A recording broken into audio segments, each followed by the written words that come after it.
If you want to start a YouTube channel and something is stopping you, or something like what people think about seeing you recording your videos, just do it. Like, just take your camera out, take your phone, take your microphone, whatever you need, go to the streets and start making those videos, because actually people don't care what you're doing.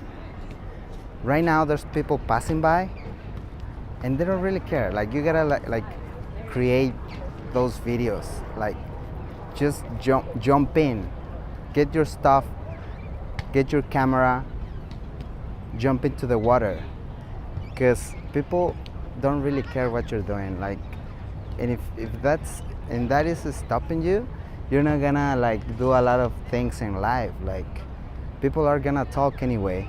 And right now there's people passing by, there's people walking by, there's people playing volleyball next to me, there's a lot of people up there in that restaurant. Who cares? You gotta do your thing, you gotta create that content.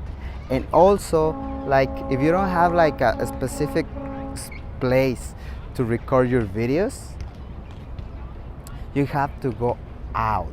You gotta go out to the streets, find a spot and start recording. And one more thing, like, if I talk to people right now and if I look at them, I feel like they're gonna be more ashamed than myself. So just jump into the water, create those videos, and don't give a shit.